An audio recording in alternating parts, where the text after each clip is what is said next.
And I'm glad I waited to unmute the audio. Damn it! Where's the intro? Where's the retro roundtable intro? You know, there's a delay. We've been doing this I don't know, only for like a year and a half. How's everybody doing? Doing great. Doing good. Oh, Doing fine, okay. sure, Are we live whatever. for reals this time? I guess we are. Get this over with. It's been a while since we did one of these. Like, Yeah. Yeah. it's a busy summer, I guess. Super busy. So, if people aren't aware, we have Superchat enabled now. We finally got approved as an official quality YouTube channel that's capable of raising money, I guess. So for the first time ever, Superchat's enabled. If in case you want to throw money our way, it will all be spent on the channel.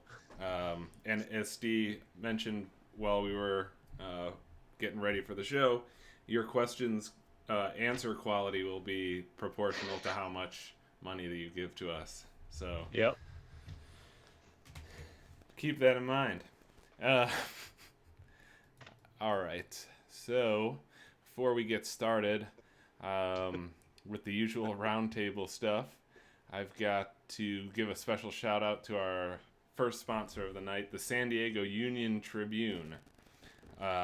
San Diego Union Tribune, who will like to remind you that if you're ever feeling sad or depressed, don't go to your dog, because it's just a parasitical, evil monster that doesn't really love you.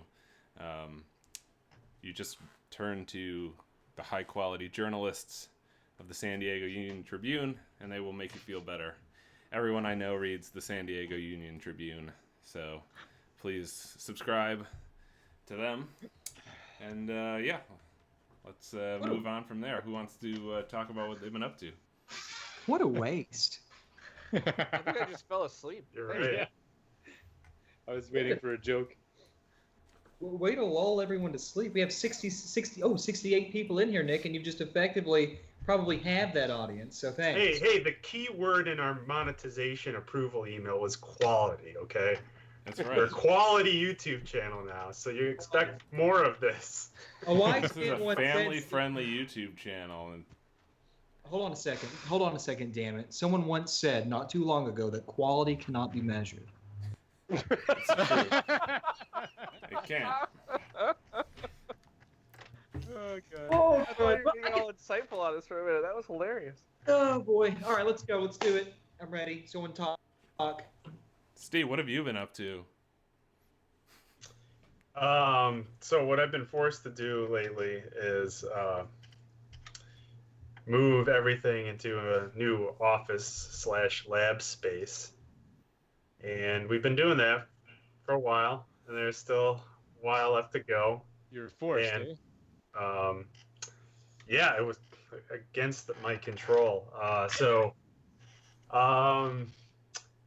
One result of that is the new drink that all the HD Retrovision employees have been drinking is now the Trenta Cold Brew from Starbucks. It's on the hidden menu. You can't find that anywhere on the menu. It's a hidden size that's even bigger than the venti. So the only problem is you gotta wait for like 4 people to have their drinks that take 7 minutes for them to make each. So you can get this made for you in like 20 seconds. But that's typical Starbucks. But anyway, so we were setting up the office, kind of got sidetracked actually, which brings me to what I wanted to talk about. We're talking with our contract manufacturer, and they were telling us they moved to a new building, and they lost their test fixtures. No.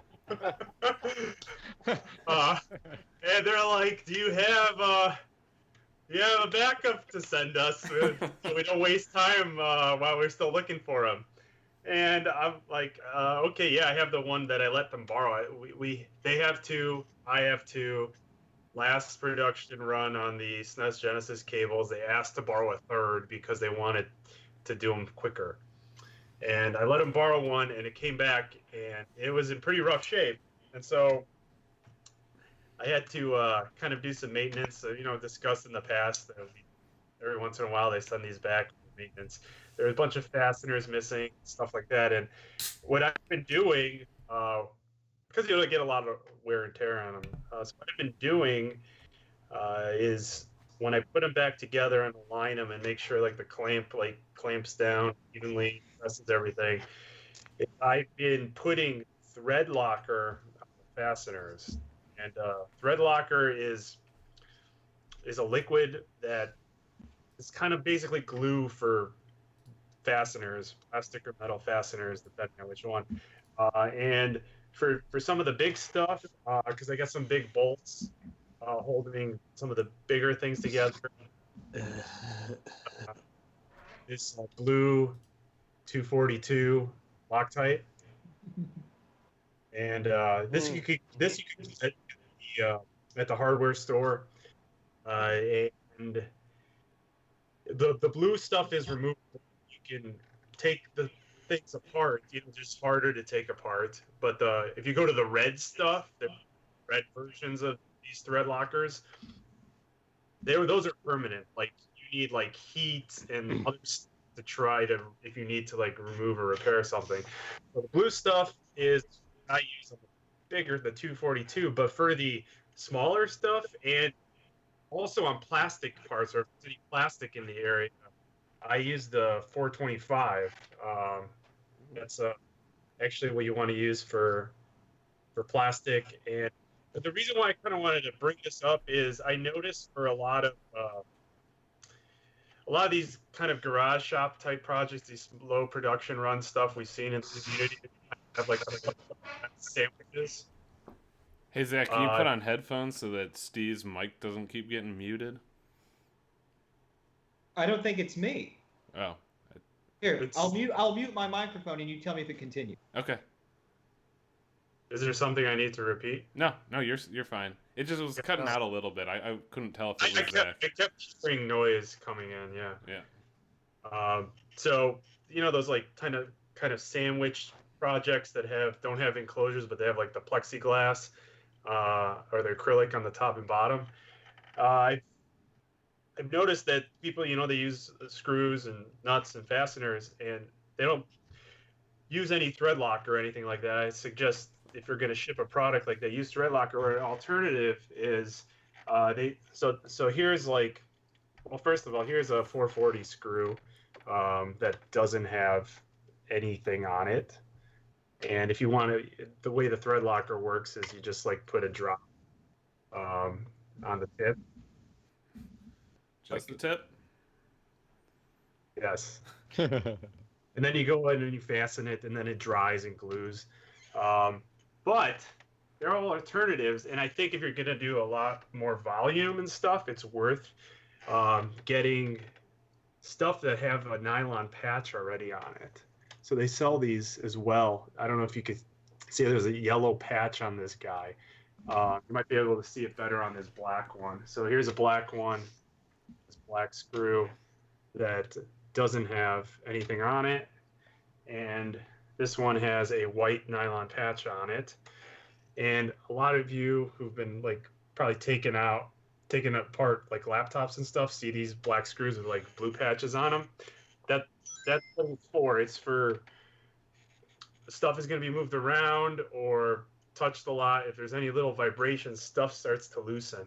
So if you have a nylon patch, or there's fasteners you can't get with nylon patches, use the thread locker.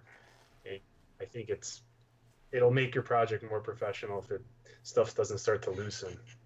So I kind of wanted to bring that up because I've seen a lot of projects that use that without any type of more permanent locking mechanism. Sweet. What about you, Renee? How's your hard drive? All right. Well, okay. I'll start with actual work I've been doing. I've still still programming UMD. I haven't done PCB work in a couple of months. I'm starting to forget what a PCB is, sadly, but I'm starting to see the end of the UMD programming. Like the whole architecture makes sense in my head, and it's mostly coded out. Now it's just a matter of adding the different support for all the different consoles. Like the whole framework is mostly complete for Genesis with the new software model. Because actually, I think I talked about this the last time we did a tech retro roundtable, is actually learn how to code proper C++. So I'm implementing that those features. But so Nick's asking about my hard drive. It's because about 4 weeks ago, I accidentally erased the entire contents of my home partition, which I mean, for those of you that use Linux, is I did a sudo dd right on top of the entire hard drive that was mounted at the home point. If you don't use Linux, dd is kind of like Win32 imager or ISO to USB, something like that. Basically, just it writes bytes to a disk, and it doesn't care about any kind of permissions. It's just it'll wipe everything, and it'll write to it. And you were trying to wipe like a removable media or something, right? Yeah, I was trying to create bootable media of Linux Mint. I was trying to install that on Microsoft Surface because I wanted the Surface to actually be usable with the proper OS.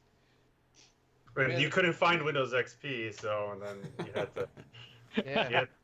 You had to settle for some second-tier OS. Yeah, I understand. Yeah. You got to be careful, Renee. I think you know enough IT guys, right? So you should just ask the IT people you know in your life for help with these things, because a real IT person would never destroy a drive without a backup. So you could just ask Zach or I for help anytime you need IT assistance. I am a systems admin as well, so. So I do have backups of all the important stuff, and that's what I want to talk about mostly. Is every single project that I have that means the littlest to me is backed up either on GitHub or on Bitbucket, or it has something in Dropbox or Google Drive, and then I have backups of those as well. So when I wrote over the drive, I was angry because I had to rebuild my computer, but I wasn't missing any data, right? All the important stuff was still there. Like I didn't lose any PCBs or any design files or any software. And the cool thing too is I had recovery software at work. Within about 24 hours, I had restored all the files that were on that drive. By some stroke of good luck, all of the data that was written to the home partition didn't overwrite any of the existing data on it. Like it was about only 25% full. So it just so happened that the entire ISO that was written to it, I mean, obviously the partition table was wiped, but everything was restored, and I was able to to recover the files from that drive again. Cool. So I guess the lesson to learn from that, and because I already had done it, is if you don't keep your files anywhere else but one computer, you're gonna get fucked at one point or another, right? So keep as many backups as you can in different sites, on different medium, right? Don't store all of your stuff on just one hard drive on one computer. Don't think that a USB key is also a proper backup, because those will fail, right? USB media is meant to transfer files from one place to another very quickly. Exploit things like GitHub and Bitbucket. They're free services. You can put loads of data on there, and they'll rev control for you. Google Drive, Dropbox, whatever it is, just keep your data safe as much as you can. Multiple formats and places is the key. So like my movies and stuff, I have I bought 2 drives for everything, and that cousin Scott has the second, so that not only does he get to also have them, but now there's an off-site backup, because movies take up 99% of my storage, but the rest of the stuff I have like 5 backups of, and not daily. Like daily I have like 1 or 2, but the original website, once a year I'll burn a DVD and mail it to my brother in LA, or like some of the album that we did, there's there's 4 hard drives on the, one each band member got a hard drive in a case to because stuff that you just can't recreate. I back up a lot, and the lesson was taught to me years ago when I almost lost, back when 2 terabyte drives were new. I lost one and recovered it, and I was just bitching and moaning about how much it cost for a second drive, and my old boss was like, "Yeah, but you almost lost that. How much is that worth to you?" And I went out and actually bought 2 more backup drives after that. So that's the point. Yeah. I have the lovely advantage of working in IT and having loads of storage available to me with our work accounts and on servers at work. So I may or may not be holding backups at work as well. Yeah. But each of our employees gets a full terabyte on Microsoft OneDrive, right? So I just dump a whole bunch of backups there because I need approximately 100 megs of that to work. So. Well, ever since Mega Upload went down, I've never trusted any off-site cloud storage. I lost so much good wares. Yeah, but that's great as a third, right? Or a second. So, you have all your stuff on, maybe you have it on your laptop and on your desktop, and you get a backup drive, and then, throw it on Mega, and then, just that way you have a always online version. Full disclosure, I have Class 4 LDO tape backup in my house. Yeah, but see, you okay, Zach, there's huge echo. Yeah, Zach, that's all you got to turn it off. Yeah, if you can't have headphones on, you're gonna have to mute because it's crazy. Zach's not doing the multiple locations thing, right? You got multiple media down, but multiple location. If your house burns down, you're fucked. Yeah, I don't keep those here. I don't keep them here. Well, you said they were there. Put some headphones on, you idiot. I just wanted to say, God damn it. Yeah, I was about to say, my backup paranoia has kind of grown with life experience. Like when I got into security stuff, I started using, I have a second hard drive that I've always kind of mirrored stuff to, but then getting into security, I realized I wanted an external hard drive backup that I would keep disconnected from everything because of crypto locker paranoias. And then recently my neighbor's house burned down and I saw that. I was like, oh man, maybe I should figure out a way to offsite some of this stuff. So yeah, I've kind of as things have happened in front of me, I'm like, yeah, I need to do more. But yeah, Zach said his tape was in his house, so maybe he mails those to a secure so location. what happens is I do there are 3 tapes that circulate. I do an incremental backup on a daily basis, and I do a full differential at the end of on the 7th day. The differential tape gets sent to a family member's house, and the other 2 tapes are circulated in this facility. But in all honesty, I also do an online off-site, just for redundancy. But as far as my large archiving, we're talking probably, 30 terabytes. That's all done, over a course of several archival tapes. But at any time, there are 3 tapes in circulation that I write to weekly. That's what I meant. I have a question. What the hell do you have that requires 30 terabytes of backup? Well, the thing is, and this isn't a piracy thing, Renee, but a lot of my movies are very high bit rates, Blu-ray rips that I've personally done, not movies that I've downloaded. And my God, same here. A quality Blu-ray rip is going to run you, oh man, gigabytes. Are these rips? Gigs. Are these rips from the movies behind the saloon doors at the video store? Yeah. We can't. We're not supposed to talk about that. No, I have the same thing. I even, back when I had a real people-sized place, I would even display all my DVDs because I thought it was cool. But all the Blu-rays were 1-to-1 movie-only rips, so no special features. But the movie wasn't compressed, and that way I could fire up my Oppo player and just hit a button, and everything was right there. Okay. A lot of these movies, or a lot of this content that I have, would say more. I'd say it's more like in the 20 terabyte range than the extra 10 terabytes to 30 is just extra room for now, but just to make the ceiling a little higher. But I mean, realistically, it's television shows and it's movies that I might not necessarily even have available to me at any time, but I have a copy of it and it's there. So if I ever want to pull it in 5 years, 20 years from now, it'll be there and it's a lossless, hopefully non-degraded form. I'll probably refresh these tapes every, I don't know, 7 or 8 years. But I mean, nobody other than me who is, has a lot of enterprise level, experience with that kind of thing is going to have a sort of a backup methodology and infrastructure like that. I don't expect anybody else.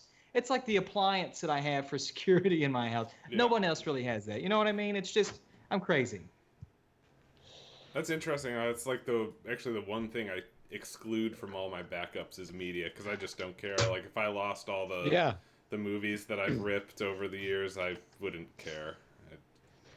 Well, there's a good chunk that I can't get back. Like I would have to hunt these things down again. I have a couple of versions of movies, the miniseries version of The Godfather, Debbie Does Dallas, 2 of the 4 Taxi movies with English subtitles. I'm still trying to figure out how to do the other 2. Yeah. Maybe I could make René sit there and help me translate. But see, I don't think that's invaluable data to me. Like I do have a bunch of media, but I wouldn't lose any sleep over losing all of my movies tonight and not being able to recover them. But I would lose sleep over losing, like all the PDF scans I have from school and all the homework I did and everything, because that's data that's really important. I go and I reference that on maybe like a monthly basis when I'm doing work. That's the important data that I want to back up. You actually did your homework? René, maybe you should grab a cheap LTO3 or an LTO3, still pretty affordable now. Maybe you should grab one of those and start doing some deep archiving at your house. Nah, I've got storage at work. That's fine.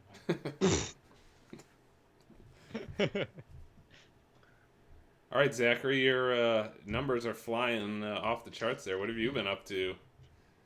Well, Nick, it's funny that you asked that, Nick. So I'm really, to be honest with you, I'm actually quite surprised by your question. Nonetheless, it's been a really busy couple of months. It's actually been a pretty busy year, but these past couple of months have been pretty relentless. My God, getting all the gosh damn mod work done for people. I am backlogged as of like June 28th and beyond. I'm trying to get through those systems as fast as I can. I'm still very deep in development on a lot of things. As a matter of fact, in order to solve a really simple problem, Bob sent me a CDX that sort of worked, not really. It had some video problems. I designed a super rudimentary, no thrills RGB board that will satisfy most people's requirements and be as simplistic as absolutely possible. And I've given that away for free for everyone to use. It's compatible with both the Master System and the Genesis, all revisions. It's just a real simple DC coupled video driver buffer for those Sega systems. But other than that, I've really tried to focus more on the YouTube channel, because there are times when there are months in between video updates, and it's not that I don't want to say I've neglected it. It's just other things have taken priority. But I'm trying to sort of make that a precedent in my life, and I've released a couple of videos throughout June. And the latest video that I released was a PlayStation 1 video. 3 days ago, I released this video, and remarkably, I really don't understand it. It's up to over 100,000 views. What were you getting like on a normal video prior to this one? After 3 days, like 10K? maybe 10, maybe 7 to 10,000 would be, pretty standard.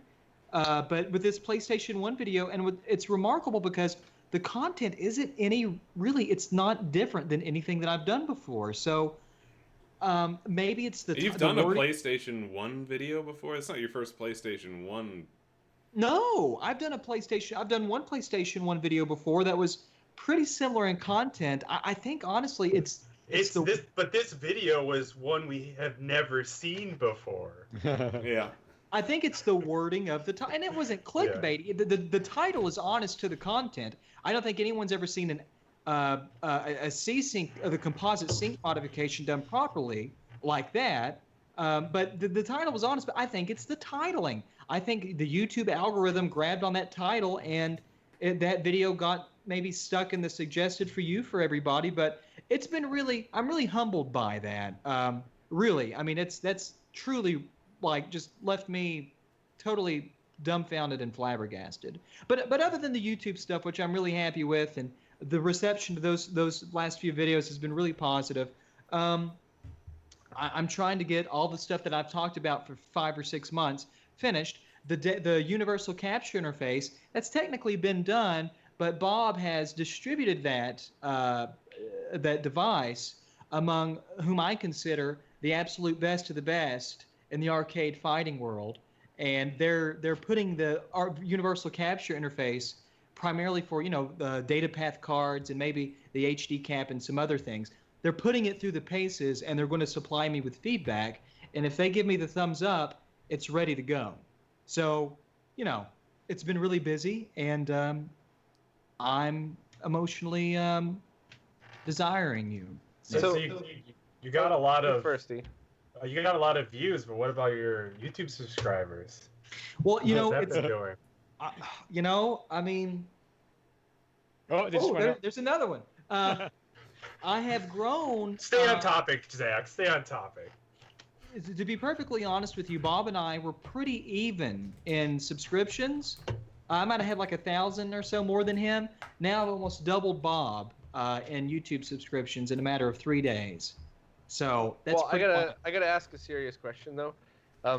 How would you feel if you found out that I used one of those services and bought you all those views and subscriptions just to fuck with you? I would feel really stupid. I would feel really bad because the son of a bitches who did that, they managed to leave about 1,000 comments on that video. So it's all Russian I hope you got bots. your money's worth. I do have a serious question though. For your Genesis bypass board, does it require different components on an SMS than a Genesis? Yes, because the output in the swing of the video, analog video, off of the Master System VDP is different than the output of the Genesis's analog video. So the attenuation that the network on the inputs will have to be muddled up or slightly different. And did you mark that on the board? No, I didn't. All right, so you could get me that info and I'll make a little page for you. Yep. And as a matter of fact, I sent you, just real quick, I did some more analysis on the Genesis and all of sort of the permutations of that ASIC. In order to consolidate the chip count on the board, Sega consolidated a bunch of different things into one larger chip.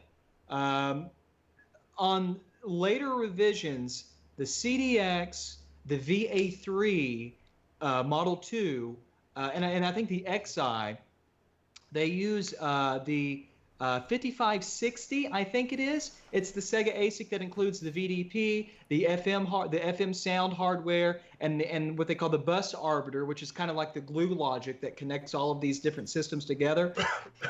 The C-Sync output off of that particular ASIC requires to be biased by that weak 2.2K pull-up that's on the C-Sync line that kind of stiffens it up. On all other ASICs, to the extent of my testing and analysis, you don't have to drive that up or bias that up with that 2.2K resistor, which is kind of like your current sourcing resistor. But at any rate, you don't have to have that, and you can just terminate it directly, and everything takes care of itself. So the revision of the Sega RGB that I initially released didn't include that 2.2K pull-up. I corrected that. Well, I amended that. I amended that by updating the board slightly and including that 2.2K pull-up so that that open collector C-Sync line is biased up enough so that you won't get dropouts, and by the time it hits the inputs of the 2-gain driver that I use, it shits out fine, and it doesn't droop any. So that's just something. if you got that board before I updated it with the 2.2K pull-up, you'll probably be okay. But if you get weird sync problems, just add a pull-up. Otherwise, the new board takes care of that. Sorry for that, but I wanted to go back and do some actual analysis to make sure that this would be okay. And it turns out, no, you really need to have that pull-up on there. So, sorry, but you know. One last question though about that.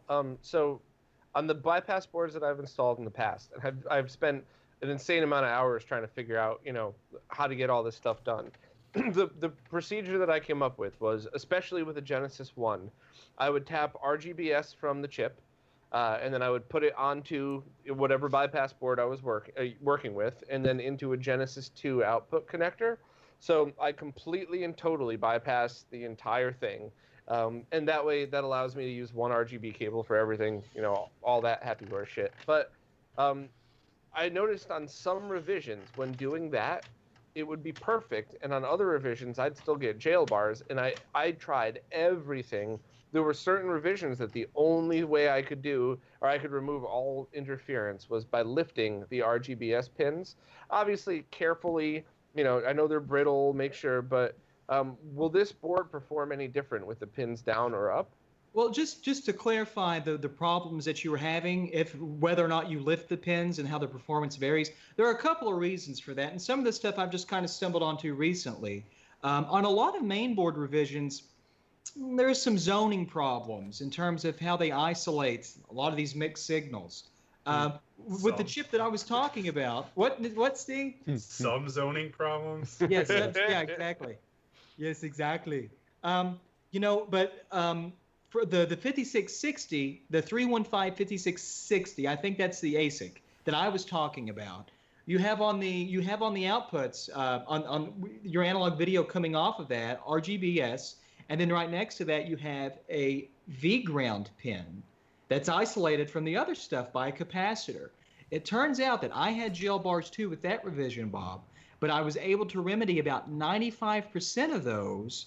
I could keep the video lines in circuit, not pull them out of circuit by lifting the pads, because I stacked an additional 4.7 microfarad capacitor on that V ground pin between it and ground, and that needs to be some more testing and actual analysis, but that was a pretty good fix for jail bars for that particular situation. So yes and no, you might be able just to lift those pins out of circuit and drive the video directly. That way there's virtually no chance of any interference. But in some situations where you get those jail bars, it's just a matter of adding some bypasses in a few areas that Sega was kind of cheap on. Yeah, but I think that's the point that I always try to make, is it's not uncommon to find people that have the skills and patience to very carefully lift and isolate 4 pins. That's something that anybody that's past beginner, I mean, hell, I could do it, and you guys have seen my work. So telling somebody that if you get jail bars to do that is something that I'm comfortable doing. The problem is, if you have revision 1, 2, 3, add these caps here, that's great. But how would everybody else have known that? That's why I always just recommend try it without lifting. If it doesn't work, lift them. Well, Bob, unfortunately, and I'm saying this very candidly, but the community is lacking a very detrimentally needed resource, a repository, if you will, of a website that captures all of this information and provides it for everybody to use so that everyone is as well informed as possible. And unfortunately, there's just not been anyone that, I guess, has the competency to enact this and make this to fruition. We need somebody to step up here. But seriously, Bob, to answer that, you're right. Yes, that's a problem in terms of documentation, and sort of public awareness. But another thing is, you want to make these sort of modifications as gentle and as uninvasive as possible. Yeah. Some things you just can't get around. That high-speed subcarrier output, you're going to have to lift that on a lot of revisions. Otherwise, you're just going to get it's going to couple capacitively all over the place, and you've got to isolate that and pull that off of there. Otherwise, it's going to AC noise like crazy. You can't do anything about that, really. So you've got to Sometimes, Bob, you just got to lift pins. But and I got to tell you though, that's something now that I could confidently say, if you've done something like this before, it's fully reversible. Because I took a pin lift mod that I did 3 years ago, so that was still it was all right, but and I just wanted to put it back to the way it was to do some testing, and I very carefully pushed the pin back down, did some testing, and then very carefully lifted the pins again, and nothing broke. So that's why I just, yeah, right, exactly. I mean, it's totally 100% restorable. But another thing I want to say really quick, this is just a really simple thing, like I said, that I just put together to really address an issue with one specific console. This is a very simple, no thrills. Anybody could have made this thing, and in no way does this replace the Sega Mega Video that I've been working on for like 2 friggin' years. And it's certainly not a replacement for anything that René has been working on. It's not about... For 3 years. Well, for however long. It's not about competing with either of those things. This is just a very simple yet extremely effective and proper RGB bypass board if that's all you're looking for. That's all it is. So what would be the difference between this and the Sega Mega Video board then? The Sega Mega Video will reconstitute the video to the encoder in a way that will allow you to get all of your encoded formats working. Your composite video will still work, and your S-video will still work, and your RGB will still work with minus the jail bar effect. The minus the jail bars and minus sort of the errors that cause the video disturbances. What this does, this little Sega RGB board, this is if you don't care about any of that, well, S-video is not original. This is if you don't care about any of that original functionality and you just want to get the best possible picture quality out of your system without, while jeopardizing, I guess, sort of those legacy video formats that would make your system 100% original, if that makes sense. Yeah, and no disrespect at all, but I think at least half the people that have been asking for that board really just want clean RGB. And while Alex's board was great, I do like, the newer chip, the low-pass filter option, so it's very cool. Is Alex the guy? Arcade TV, yeah. Okay, let me just say something real quick. I've seen that thing in action. Phenomenal. He did a fantastic job on that. And if you have that board available and you have my boards available too, there's no reason not to get his board, and there's really no reason not to get my board. His functions absolutely fine. It looks great. So I just wanted to say that. Cool. Good guy. He knows what's up. But okay, real quick. Other than that, the YouTube stuff, the Nick Mueller tweezers, that's really it. I'm just trying to stay afloat, and I have some anger management issues that we've been talking about. And, I'm really trying to be more. I'm trying to sort of ignore the trolling people, because I'm the kind of person that will just cry over things, like Bob touching me the other night, and so. It's not rape if you asked for it. But at any rate, as you can see, life has been pretty good to me. Oh, there's more updates. 2 more, yeah. But Bob is just. There you go. I just clicked in 2 more for you. There you go. Did Bob just roll back?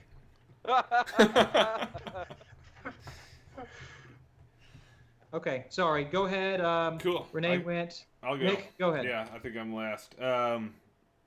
So I think Steve kind of sold the setting up the office short a little bit about how much work that was.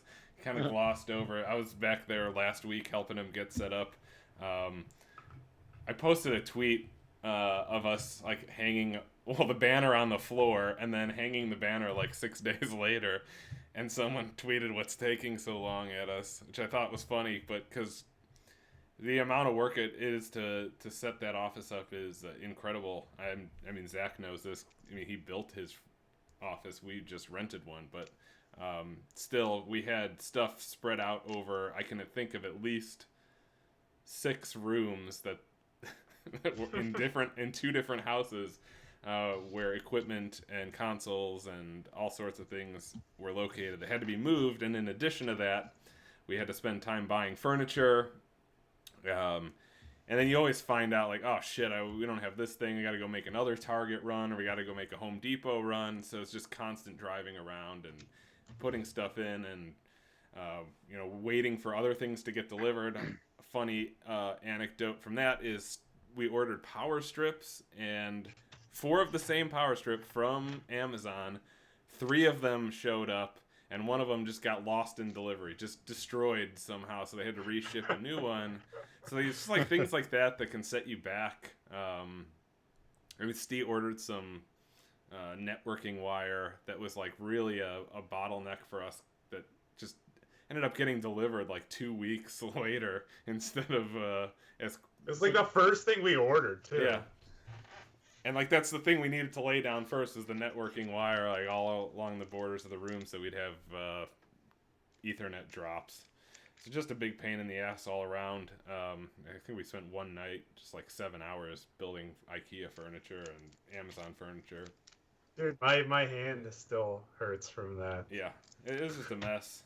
We have like all sorts of diagrams of how we've, laying out the office across 2 rooms, but it's pretty cool. Like we basically have a front room that's going to be used for shipping and I guess diagnosing cables that come in that aren't really broken, and a little TV and lounge station so that we can not play PlayStation 2 because all Steve's controllers are busted. And then our back area is like the development area. It's got workbenches, soldering station, all that crap. So it's pretty sweet. God damn it, Zach, you and your echoes. Other thing I was going to talk about was actually Ryan from Castlemania Games. You can patron his store for HD Retrovision products during the shutdown of our store, but he sent me an Xbox Pound HDMI thing to test out like months ago, and I didn't do it for a long time. How bad does it suck? So I wanted to talk about that. I wanted a basis for comparison. I actually didn't have an official Xbox component cable. I just got this official box. Steve ordered one, and then turns out we found the one that we already had. So, I found one of those in a garage sale last 2 weeks ago for really cheap. Yeah, how cheap was it? Well, I bought that. And was that big lot of things? Yeah. Yeah. Like 13 Xbox games, a GameCube, like Super Mario Sunshine, whatever. All that was 80 Canadian dollars. Yeah, that's a $3 US dollars. Yeah, it's 3 pesos. So I had to compare at the time to this third-party component cable, which is actually pretty good, and it's got the optical jack on the... Which camera am I on there? It's got the optical jack on this. Wrong camera. No, you're seeing my second camera. Oh yeah, I'm an idiot. I'm sorry. This one's actually kind of cool too. It's got this little switch on here to switch between composite video and component, and S video. It's got the whole gamut. It's decent. It's about a 6.5 foot cable. So that was kind of my basis for comparison. This actually looks really good. The Pound cable, on the other hand, I don't really like. I think it's got a lot of problems. First of all, it's like 400 feet long. I think it's like 200 feet of wire on each end of the box. And it's like pretty thin wire, even, like much thinner than this third-party cable. And then it uses kind of the same chip as the HDMI cable that Wes from Retrofixes sent me for Wii and Wii U. And it's got the same problems. It's like super noisy. First of all, you plug that thing in and you just get this shimmering noise that kind of scrolls across the image, different depending on kind of your brightness or contrast of your image or maybe color. But it's really noticeable and annoying. And in addition to that, it is really bright and washed out, I guess. It's the other thing. Like you can flip between the two, like you will immediately notice how much brighter that Pound cable is. So my review is pretty much the same as the Wii cable, which is I personally wouldn't use that. I would go for... Apparently you can get third-party cables. I have no idea where I got this thing from, but That Quick one's question. That one's a lot different than their normal third-party cables, though. Yeah. The third-party cables you get are also junk. I was going to ask, common ones. is there a third-party vendor that makes a truly quality Xbox, OG Xbox component cable? I mean, if I could find a name on this, I would tell you. That one is good. The one Nick had, I saw it in person. That one was good, and then the Monster stuff was good, but I haven't seen anything outside of that. Of course, this is component, so if you're stuck with a TV that only has HDMI, I guess for $30... Let me ask you this. Would you rather use composite over the pound HDMI cable if you had the option to use composite? Like maybe if I was running composite into an OSSC or just straight composite. Well, to be honest OSSC with doesn't have composite. The Xbox has a pretty good composite video, really. Yeah, but most TVs process composite really badly, especially if it ends up being one of those 480i only games. I don't know. I should have tested composite given that this thing has it. So aren't they all 480i with on composite? Xbox? Yeah, with composite. Oh yeah. Sorry. I was thinking because obviously if anybody that has an Xbox and it's a retro gaming fan is going to try to play everything in minimum of 480p. No need for the exposition, Bob. Just say gotcha. A Family Guy game is only 480i that I really liked. So, yep. So I answer Steve's question. I don't know the answer to that. I should give it a test and see how the composite out of this thing looks. Kind of curious. But also now that I came back with this official Xbox box, I'm gonna give that a test and compare it to the nice third-party cable. But yeah, as for the pound stuff, I don't. It's I guess as Bob has kind of said before, it's an option to have around if you need to throw it up on some HDMI only TV and to get you by, but or computer monitor. Yeah, those only have. But it doesn't look good. All right. So what about just one of those $25 component to HDMI converters that work pretty decent? Not upscalers, so no lag, just a 1-to-1 conversion. Wouldn't you rather just use component cables than that? Yeah, I probably would. I haven't done even though those use the same chip, I think the biggest problem with the pound is that just super long analog section of wire. Yeah, it's which huge, is garbage. Huge length of wires. So I think if you have that HD pack box with like some good quality wires to a standalone box, then I think you're going to get better results. Can I ask a question that's related but somewhat sort of pseudo unrelated? What is it about the precisely? What is it with the V1, the 1.6 revision Xbox, the final revision where they kind of cheaped out on a bunch of things, that a lot of games or some games don't play well in progressive because certain video modes don't work properly? Do any of you know anything about that with the Xbox, the OG Xbox, and why that's a problem? I think I briefly looked at Xbox motherboard for the first time, like within the last month, a couple of them. The last revision, I think they went to an ASIC instead of using a Connexent IC that they were using for the DAC and everything, and they made like some sort of Microsoft only ASIC, and that's the only thing I noticed. I don't know if maybe they just did a bad job with the ASIC. I see. Well, a follow-up to that.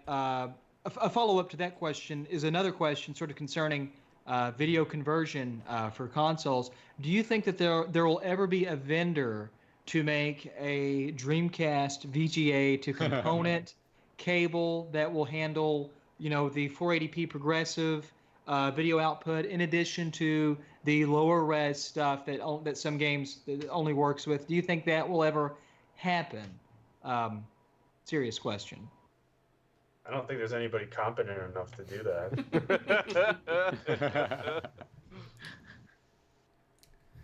Okay. Alrighty. So before we go on to our next segment, I have another sponsor. Didn't you forget about Bob? Always fucking forget about me. I could have sworn Bob went. Fuck. Sorry, Bob. Go for it. Do I talk that much that you just automatically assumed that I had gone? Yes. You could scratch off on your show notes, Nick. Skip Bob. I mean, I know you brought your shadow, Bob, but you still only get one spot then. I know. I didn't even plan. I had no idea until somebody in the chat said I looked like Alfred Hitchcock's in there, so I selfied with the shadow. But no, I have. The last time we did this stream was the day that I had started to move the stuff into the apartment, and furniture didn't show up. There was a bunch of craziness, and much like Team Rectal over there, I had stuff in 3 or 4 different places that it's been moved twice in the past year and a half. So it's been a nightmare, but I'm almost done, and I got my setup now. So anything that's on the TV, I could flip a switch and start streaming it. So I'm pretty excited. I want to do like a walkthrough video next week when I'm finished. And in much lesser cool news, the next version of Retro RGB should be coming out soon, which has just been an insane amount of overwhelming work. Luckily, somebody jumped in and helped, which I will be forever indebted to that person. So this is not. You mean RetroRGB.com? Correct. That is not. Yeah, so it's basically going to be the same thing that it is now, but other people can contribute. So stuff like when Zach says here, like, here's an open source design, post this up, that'll be up in like 5 minutes next time.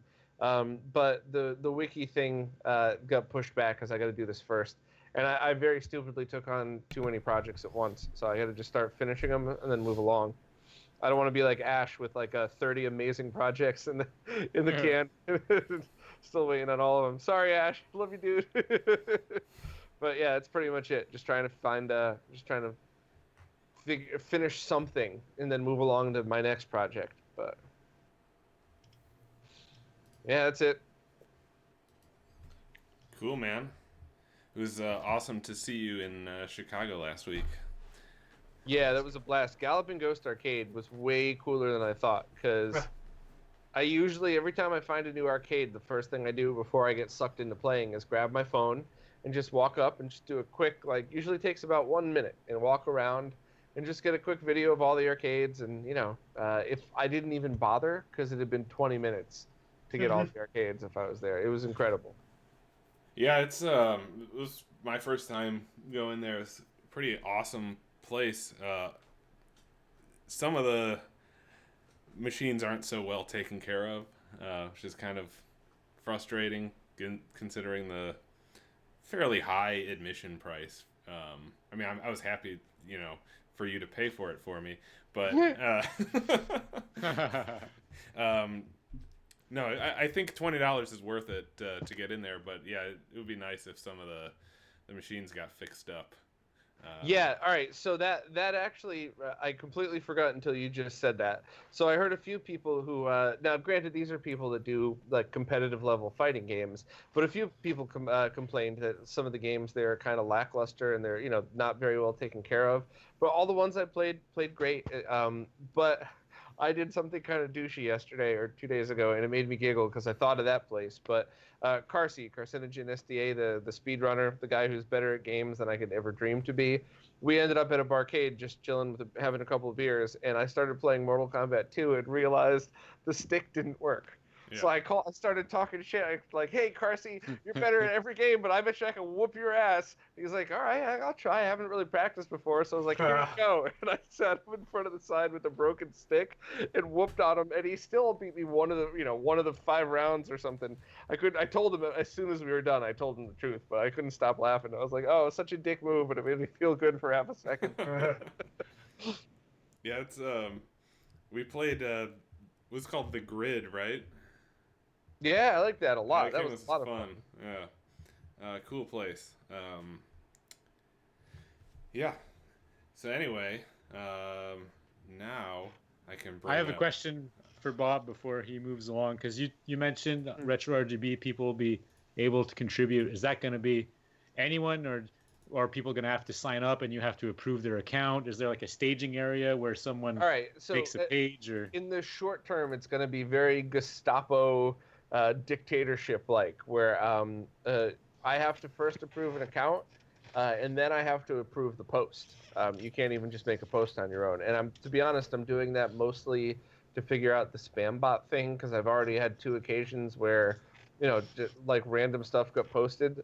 So it's pretty easy to figure out. You just gotta kind of, I just gotta get the kinks out. But for the short term, yeah, it's gonna be locked down to the point where people will probably get annoyed with me because I won't be able to check every single day everything. But yeah, so it's I'll make all of you guys an account, even though I'd bet $100 right now Steve would never even log into his.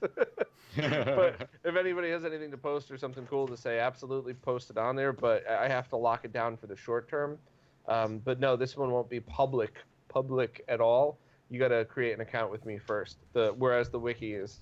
And there was a lot of talk behind the scenes with some people that contacted me about they got the idea. The idea isn't just console information. The idea behind how I wanted it structured, and started coming up with some pretty amazing ideas that are way over my head. So I'm looking to them for help in the final product of that. But yeah. Okay.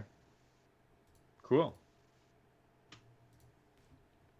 Alrighty, I will now introduce our sponsor for the next segment of the show, Pound Technologies. Doing it wrong since 2015. Oh fuck. Wait a minute. Just full disclosure here. Is that the company that allegedly ripped off this logo, or is that a different company? It's eerily similar. Yeah. It's the monochrome version of that. Okay. Yeah. That company's been doing it wrong since the beginning. Thank you. So yeah, Pound Technologies. If you want the absolute best in HDMI technology, go pound yourself in the nuts with a hammer. Pound Technologies. There we go. That's the bad joke I was hoping for. So yeah, I wrote down 2 they're pretty short group topics for us to just muse over. I was curious if anyone had taken a look at the NES Zapper Kickstarter and had any thoughts on it. And so for those who don't know, possibly people in this podcast even, there's a Kickstarter for the NES Zapper, but it's just for Duck Hunt, to make it work on LCD TVs. And the way it works is it has a circuit board that has to be inserted into the Zapper itself, and then you have to crack open the Duck Hunt cartridge and kind of pop in a PCB that is going to overwrite some piece of specific game code to make it sync up. So does anyone have any thoughts as to whether or not that would be expandable based on that format to all other games? Because it seems kind of not very exciting to me. I had a question about because I proposed this like a long time ago, like changing the game code to expect different timings coming back, but yep. I don't.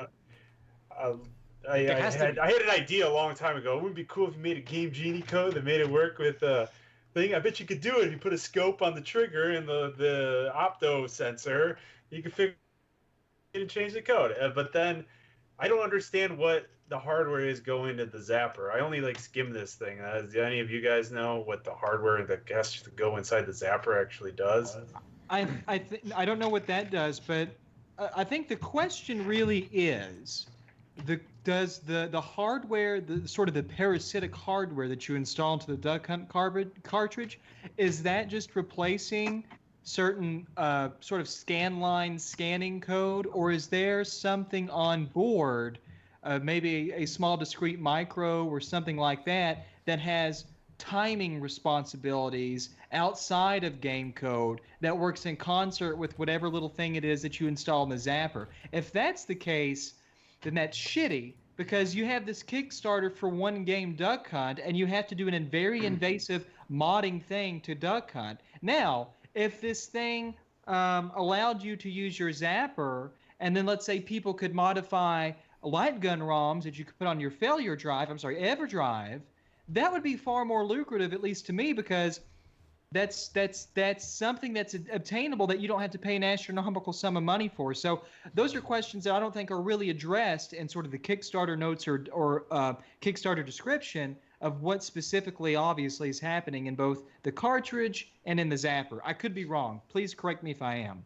So my assumptions were that the piece of hardware you put in your zapper has to account for maybe the different transient times between the whole screen going black and then the white square just where the duck is, because that has a different black to white time on a CRT than LCD. So that's probably playing with the amplifier on the sensor in the light gun. So it deals with the. That's my assumption. Okay.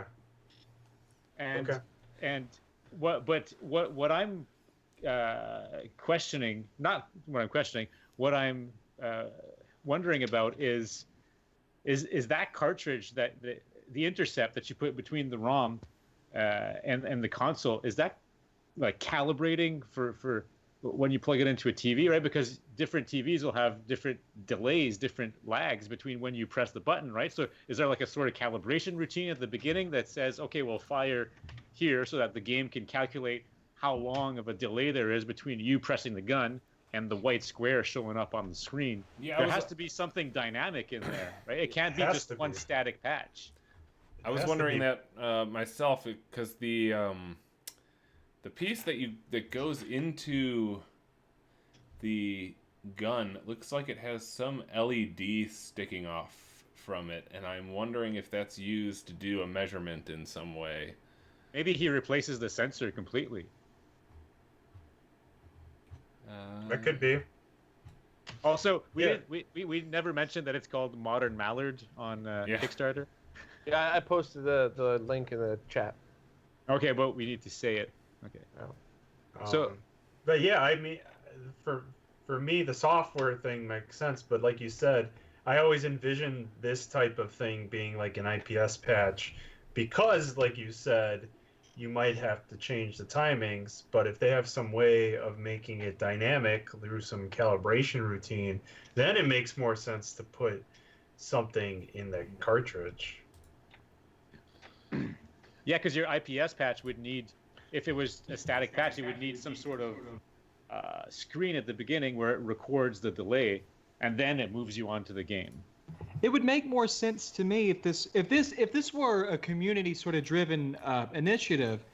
If they took all of these light gun games and they ported them to NES hardware that had timer support to the raster line that could count scan lines, like MMC3 or something, and then they could use the hardware on board that mapper to count scan lines, and then maybe you can, by being able to actually count those with hardware, you could make that work and do some things to where if you have this TV plus the trigger 6 times, and when it works, you know which setting to use, maybe something like that. I don't know, but all of this effort for one game with no sort of stipulation or even hinted idea of further expandability to maybe even a Hogan's Alley or a Gumshoe, I think it's a wasted effort for a Kickstarter. I'm not dogging them. I just think that's an awfully tall request for very little. I mean, at the end of the day, what are you getting? You know what I mean? Yeah, I think that's Sorry, go ahead, Nick. I was just gonna say, I think that's a separate question. We probably all agree that $130 for a one-game fix in a Kickstarter that's trying to raise 130K is just not going to happen. Yeah, but so I mean, we can still talk about the technology. $125,000 goal. So his minimum 6 days order to go, size. They made 5,000. Yeah, his minimum order size is 1,000 units, basically. That's how he came up with that number. Yeah. Do you think that also includes like the service for somebody for them to modify your existing copy of Duck Hunt 2? Nope. Just comes with that board that you sit inside it. Yeah, it's pretty. Go ahead. I'm sorry. Go ahead. I just zoomed in really close to that intercept that goes on the ROM. Zach, put on some friggin' headphones. Echoing, Zach. Jesus. God damn it! I thought I had this on mute. I was jacking it too while you guys were talking. I hope you didn't hear the sounds of flesh going. So I zoomed in really close to that intercept board that goes on the ROM, and there's what appears to be a freescale part on there. We only see the top of the board. We don't see the bottom, so there could be something on the bottom. Yeah, but there's definitely a 100 pin or so microcontroller on that board. Yeah, there's a block diagram. I actually posted a link in the chat, but it's on the Kickstarter page. If you scroll up a little bit in the chat, it's a block diagram of what's going on. There's a huge micro there. I hope it's 5-volt tolerant. Well, I don't think it's going to matter one way or the other. It's not going to be funded. But oh yeah, see, there's on the Kickstarter page there is a diagram showing that board inside of the light gun, and it's definitely replacing the sensor. It's replacing the IR, LED or photodiode or whatever. It's a phototransistor, isn't it? Phototransistor, yeah. I think it's a phototransistor. You know, a much better way to go about doing this would have been to partner with any of the light gun games, especially like Chiller, which is very stupid but kind of fun for a second because it was an unlicensed NES game. Partner with one of them, include official support for that cartridge, and then put up IPS patches and just say, here's a $130 solution for every NES game. And if you can get crafty and do some kind of NES to SMS converter, and now you could get SMS in that and sell that as a $20 add-on. I mean, if it was something like that, I'd easily drop $200 on something that would allow me to use light guns on a flat screen. I mean, maybe it's a $200, universal light gun or something. But just the thought of playing all those, well, not all of them, the 5% of the light gun games that were amazing, being able to play those in a gigantic ass flat screen TV is so much cooler. I'm really just interested in games like Virtual Cock, for example. Yeah. I mean, that's a game, that's one of the only, to be honest with you, other than like Area 51 and Maximum Carnage or Maximum Force for the PS1, there are only a few games that I can really think of, Lethal Enforcers, that are worthy of spending that kind of money. I think you're just going about it the wrong way.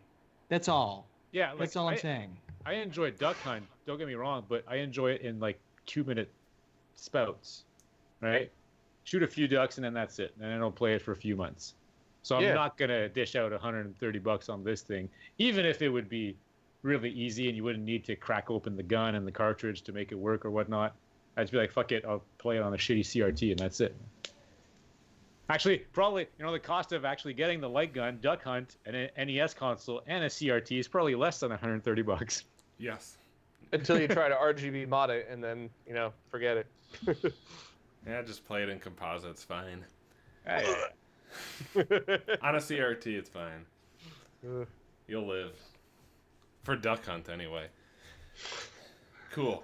The other thing, so we got we're being super negative about something stuff out of the way.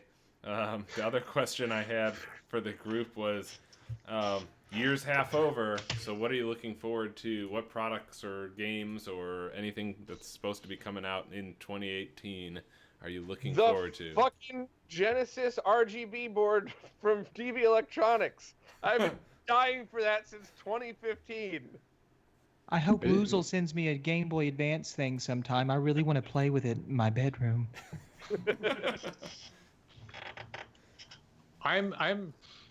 People have been pressuring, my friends have been pressuring me to get a Switch, but I'm waiting to see if the Metroid Prime game is going to be any good.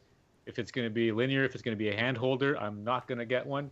But if it's going to be any sort of thing like how the original Metroid Prime was, where it was really true to the Super Metroid formula, I'm going to run to the store and get a Nintendo Switch at that very instant. I've got a question concerning that. That game has been publicly announced for some time, but there certainly was no information or footage at E3. Has there been anything spilled or leaked concerning anything about the Metroid Prime for the Switch? I don't think so. And also, speaking of the Switch, I think it would be really great if all of us could play video games together and stream it. Maybe Mario Kart on the Switch, maybe something. But I think we would all have a lot of fun, and maybe our viewers would appreciate maybe even participating and playing with us behind closed doors in my bedroom. Go ahead. There's another product I'm really looking forward to this year. really anxious for the badass consoles GameCube GC Video X. I can't wait for that to come out. Brutal. It's Jesus. let Okay, go ahead. let it go, man. I'm gonna sit that next to my HD Retrovision Dreamcast component cables and Fuck you, Bob. He said this year, Bob. Yeah. Come on. Oh, this year. Sorry, not this decade. Anyway, to Zach's point, I'm super down for that idea because I haven't really touched my Nintendo Switch at all. I have a little carrying case and I bring it with me on trips and then it stays in the carrying case the whole time.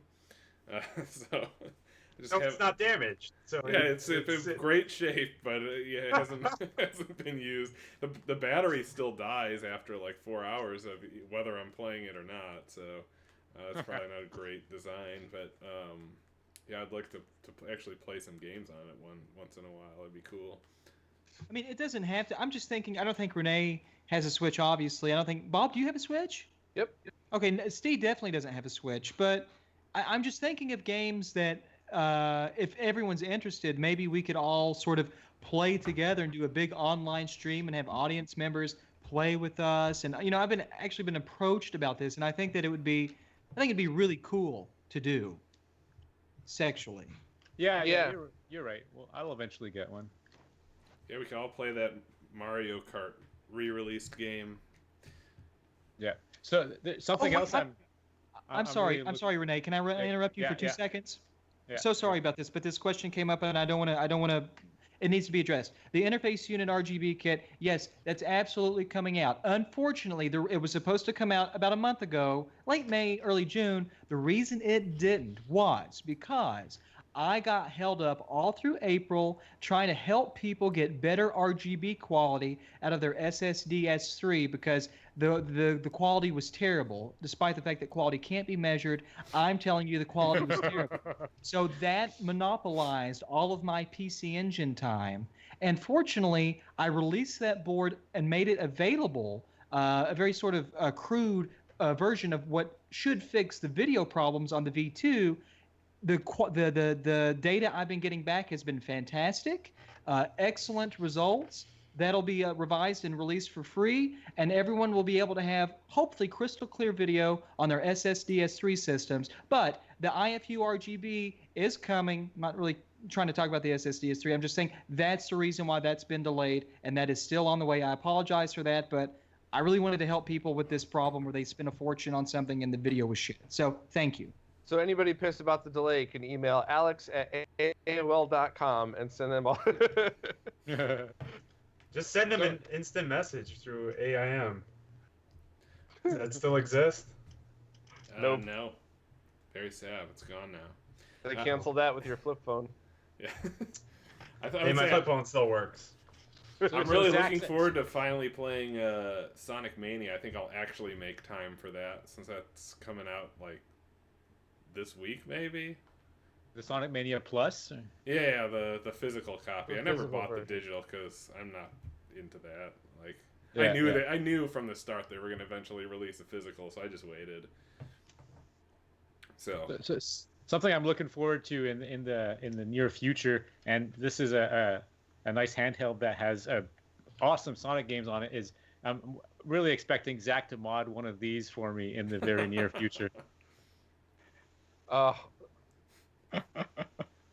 Where's he gone? Oh, he ran away. ooh. Oh, is that one for me, Zach? Does it have the TV mod? He's probably. Yeah.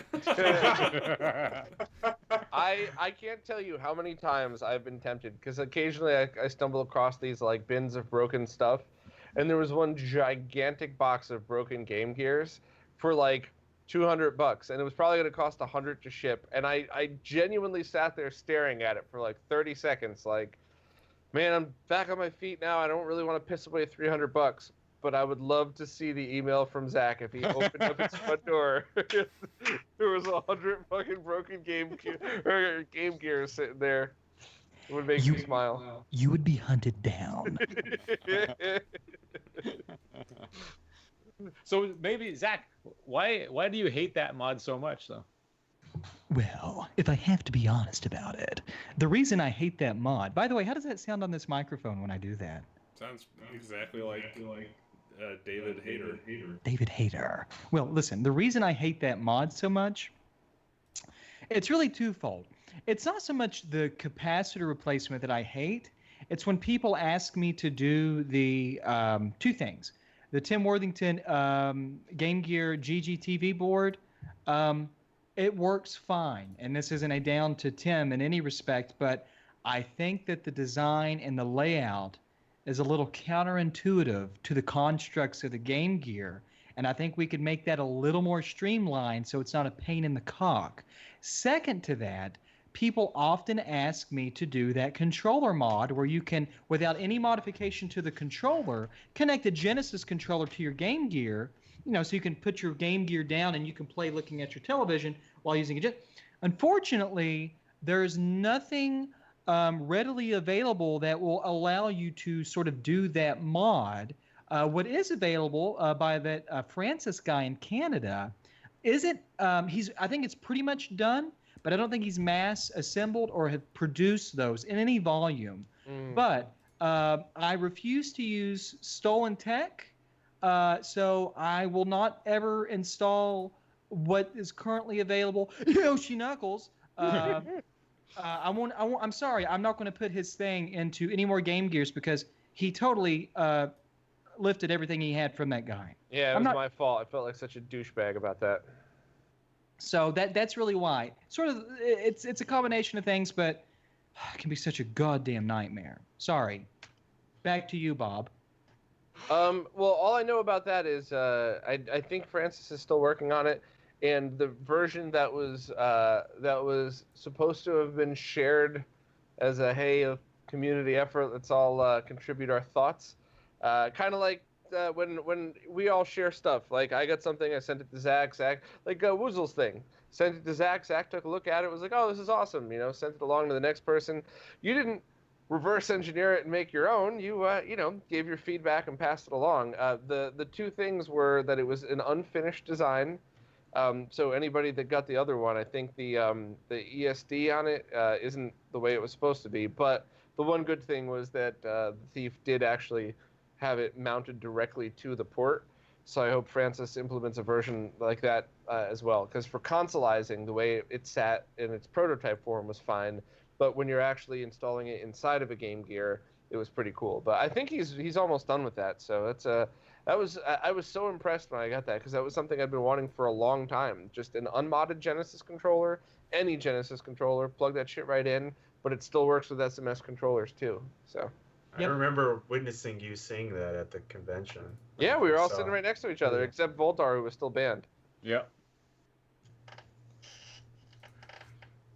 Steve, do you have anything that you're looking forward to procuring this year? Nick, I never look forward. I only look behind me and just see like the trail of work that hasn't been done yet. He only looks behind himself and sees the glaring face of Voultar behind him as he thrusts. Sorry, wrong chat. Ooh. Yeah, there's never anything important over here. That's for you guys to take care of. Yeah, I mean, you still got shit in unopened Best Buy bags, so you don't even need to be buying anything new.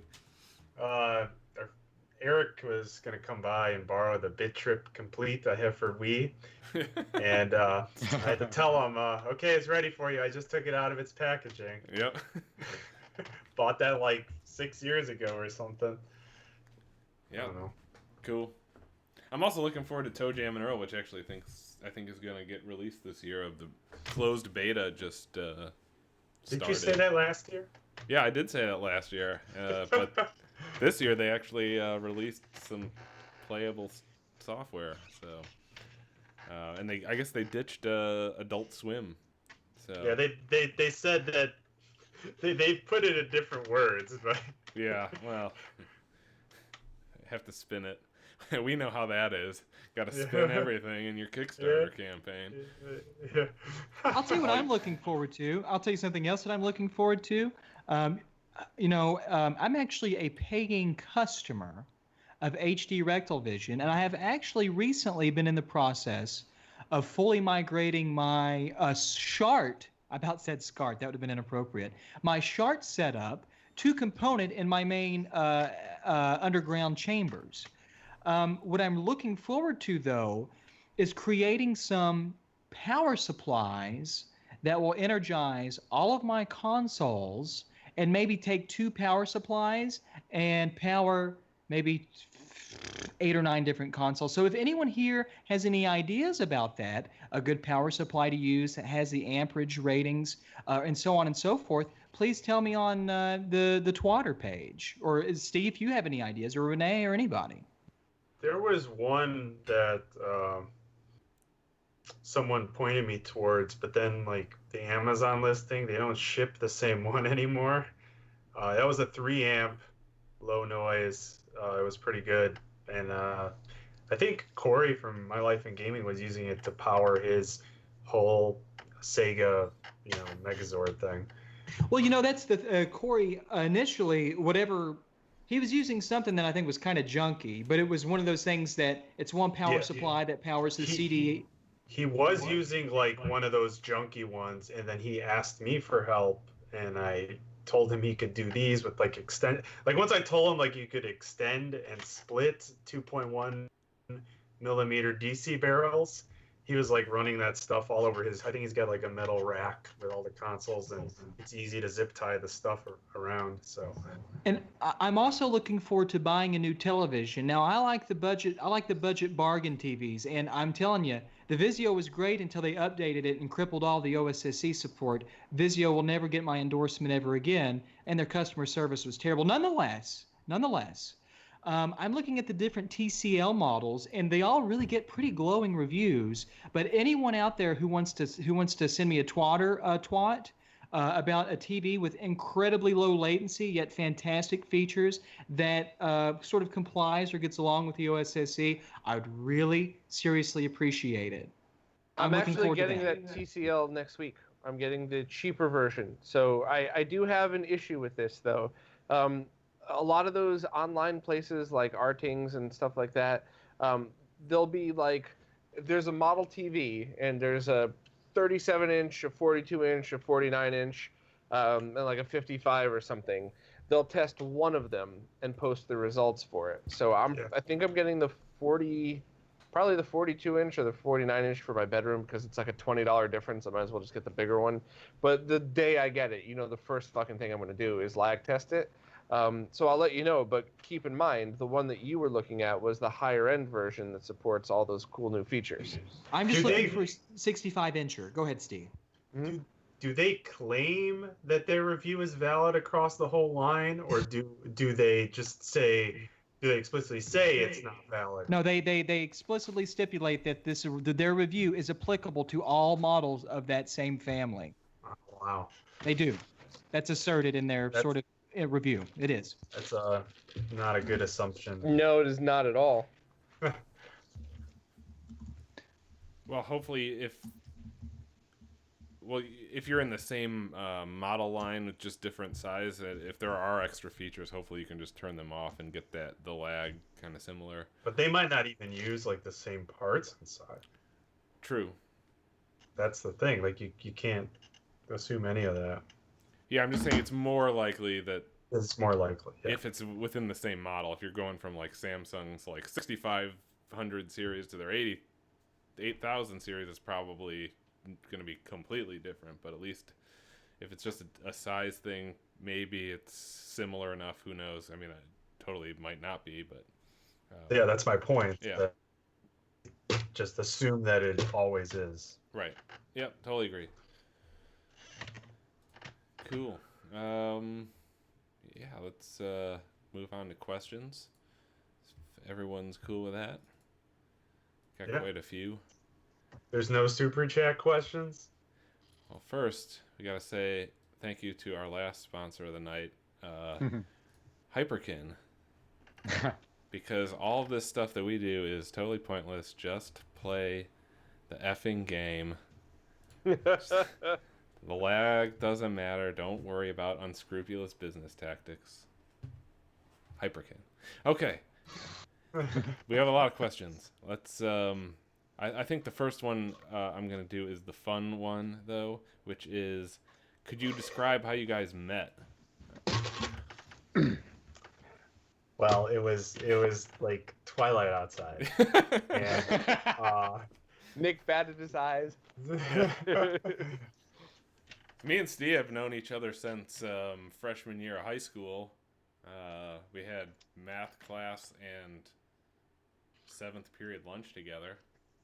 Yeah, when I first met Nick, he was like sitting at the lunch table, and he looked like a crazy person. He was like ripping stuff, like throwing. Like, who's this psychopath?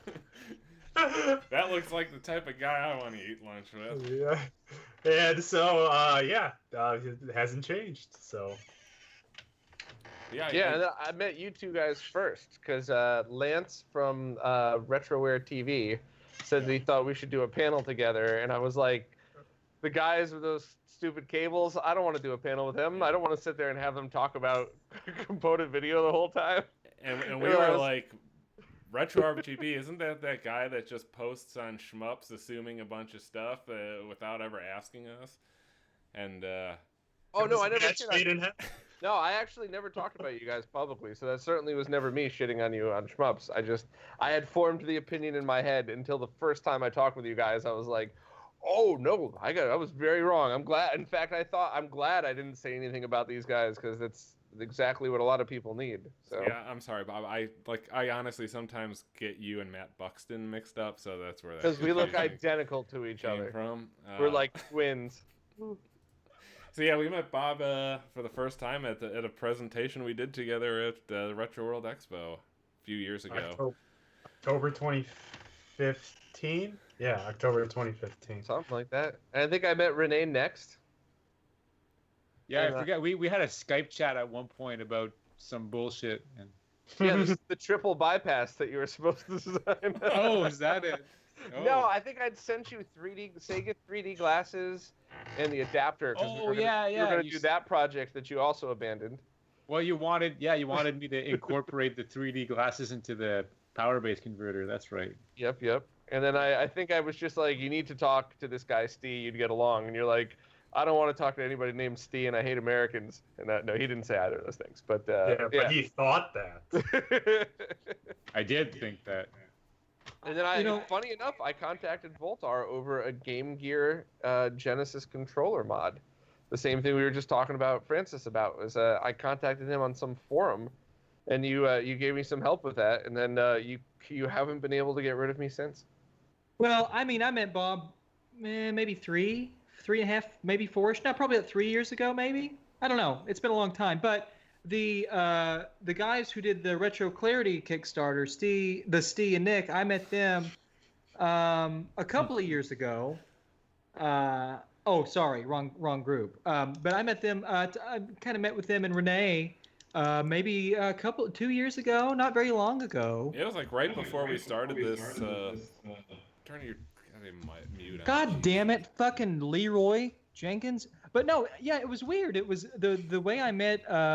Those three, Renee, the Steve, and Dick Bueller, is Bob said, hey, we're going to do a podcast, and would you like to do it with us? I'm like, okay. That's how it happened. That's not how I first talked to you, because you're like sent an email like, hey, how does somebody get on your approved modder list? Yeah. Oh, that's right. Because I want in, damn it. Yeah. And no, I remember it more clearly than that. He messaged on Twitter, and he said, please let me be on your website with my one true hero, Wes from Retro Fixes. You can make my logo as small as you want compared to his, but just let me share space on your glorious website. That's exactly what it happened. That's exactly how it happened. But ironically, I remember addressing Steve, not as Steve, but STD.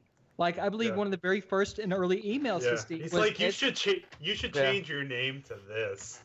Yep. Because that would rule. Yeah, that's right. But it was a couple of months before the podcast started, because I engaged not Nick because he doesn't really do anything for the company, but Steve in a lot of technical exchanges. Well, the technical So- exchanges were riddled with sexual innuendos, like maybe every 2 to 3 Oh, sentences. yeah, I remember Steve telling me about you, like warning me. He's like, "You're gonna start seeing some emails from this guy, but just a heads up, like some of them are insane." And I think I said, and I like it. Yeah. Yep. So yeah, that's how that happened, and we've been best friends ever since. Yeah.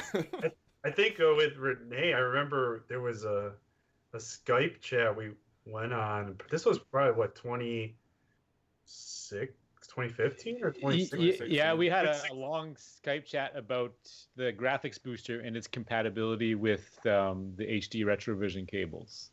Yeah, I remember rushing home from like some place like an hour away, some like graduation party. I was driving back to make this Skype chat. Conversely, I remember joining the Skype chat and only Nick was there, and we bitched about you being late. Steve time. And with good cause. Some I gotta things say never thank change. you to we got 2 super chats. We got Mike Z2, who's our first super chatter, and then Chris Syme, who in his super chat message mentions he got a Switch. He left his little Switch ID number, which I don't even know how to put in on my Switch because I don't think I've added any friends on there because I don't have any. And he says we should do a retro roundtable Mortal Kombat 8D. Is that MK with a tiny penis at the end of it, or what is the D? Bob? I just wanted to say real quick, Nick, sorry to interrupt you, but anybody who wants to donate or do a very small $1, $2, minimum $3. If you do a $3 super chat, I will say whatever you'd like me to say, 8 words or less, as Solid Snake, Metal Gear. Do you read me? You better be Don't careful pick yourself about out like that, man. Be careful what you offer. Yeah. You're better than this. Yeah. No, so seriously, thank you for donating. Any money that we get is going to go towards eventually putting all of the podcast archives on a permanent location, because right now I can only do one at a time under SoundCloud's free terms, and it's like $150 a year, which if nobody wants it, I'm not going to do it. But if people donate, I'll totally pay for. So thank you guys. Next on the questions, let's go with this is kind of two super chats, weren't there? Oh yeah, but they weren't questions. Mike just said first. Oh yeah. Okay. Okay, back to the question list. This is kind of relevant. Behar Bros just came out with a Gekko HDMI box. How relevant is the pound HD link at $30 other than being on Amazon? I think the being on Amazon's kind of big. Yeah, that's a big thing. And also, like, in one sense that it's on Amazon, it's easy, it has high visibility, and 2, stuff from Amazon gets to you in 2 days versus from Turkey, it takes quite a while. You can't. Yeah. I don't think you can upgrade any of the shipping from Behar Bros. Okay, here we go. I Hate to love interrupt, but 69. I love it. we've got a donation here from JF. He wants me to say the Saturn's the best. Okay. Here we go. Colonel, the Saturn's the best console of all time. Do you read me? What frequency does the Saturn operate on? What is Solid Snake's frequency? Real quick, 140.80, 141.80? Current kernels is 140.85. What's Snake's? Like in part 2 when you're For calling God's sakes, what is Pliskin? Snake's? Just give me a codec frequency. You're a snake! What's my frequency, for God's sakes? 141.12. You can reach me at 141.12. Thank you. So anyway, It doesn't have a frequency. the other thing that's nice about it being on Amazon is after I buy it and find out it's a piece of crap, I can return it very easily. So yeah, that's I think they'll probably sell a ton of them, but who knows? Let's see. You think TV manufacturers will ever put line multiples for upscaling image instead of upconverting?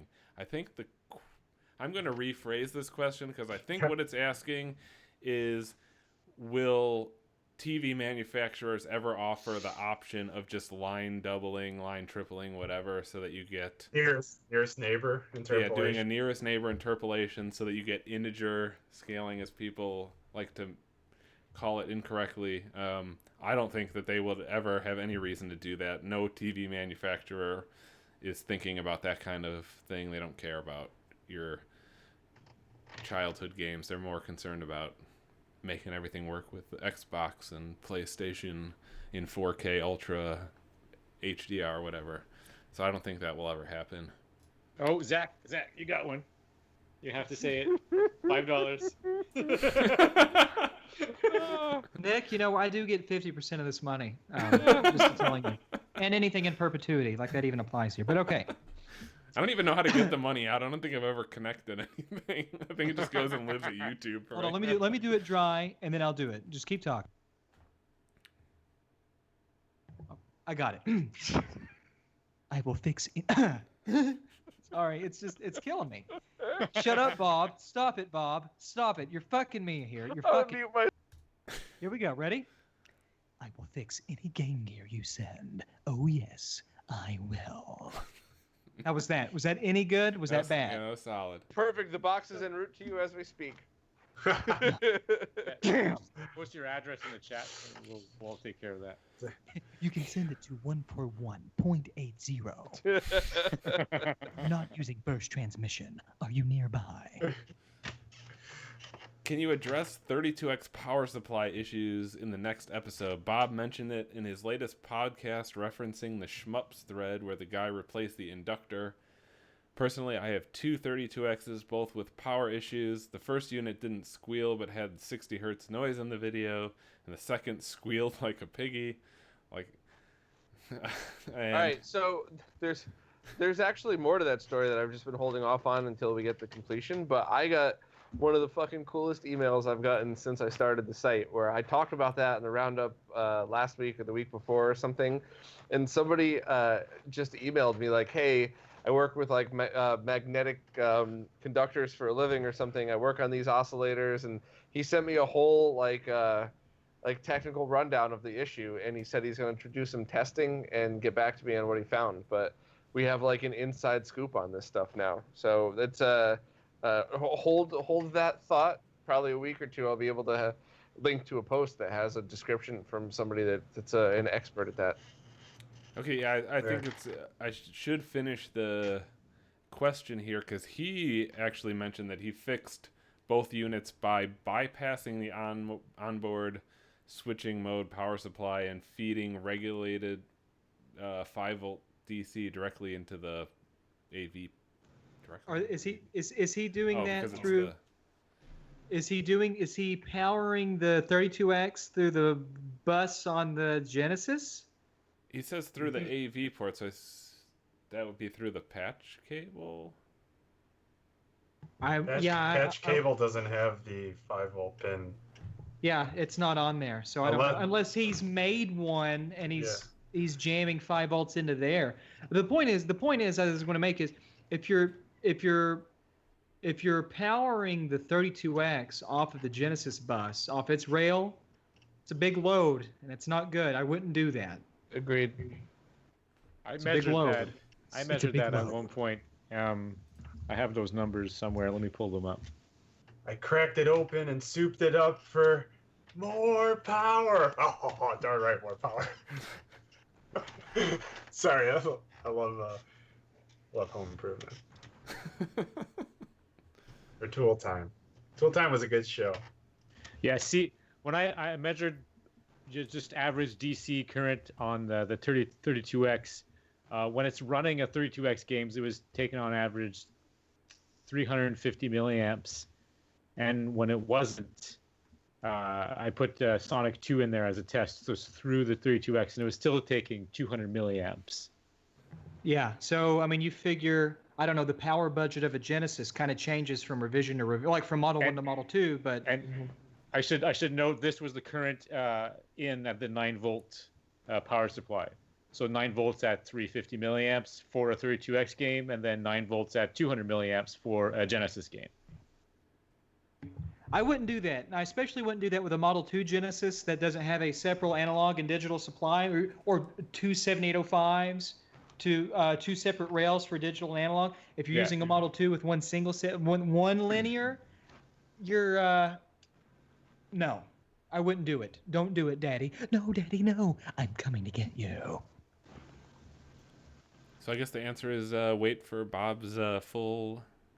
Oh, not for me. I'm not taking credit. I'm just being the middleman and passing that other person's great work along. But yeah, I will. You'll post it and talk about it on your weekly roundup.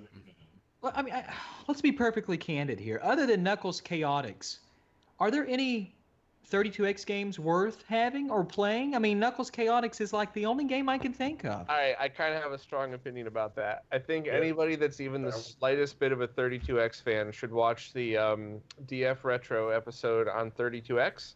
It's a 2-parter. They're like a half hour each.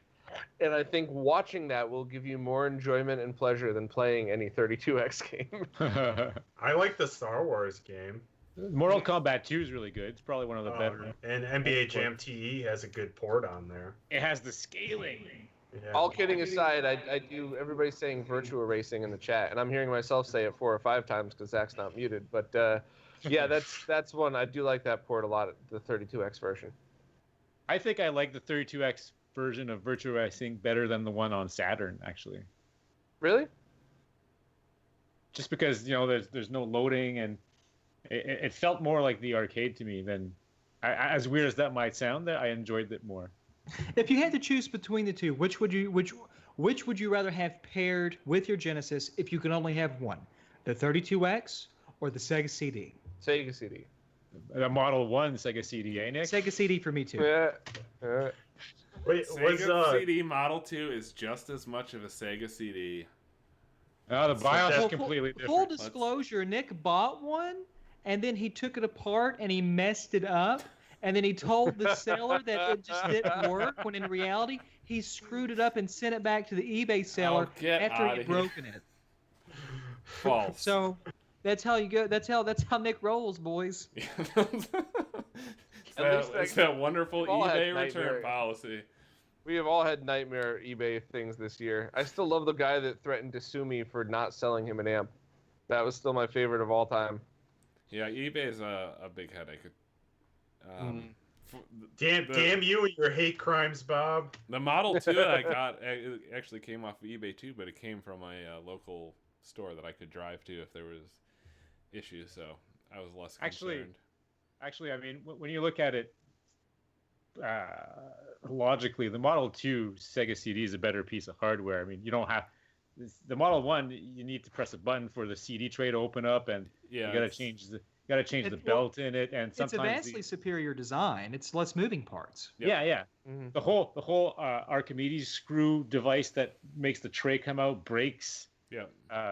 It's a pain in the ass. I mean, it's nice. It's nice to have on your shelf, and it's not like 4 feet wide.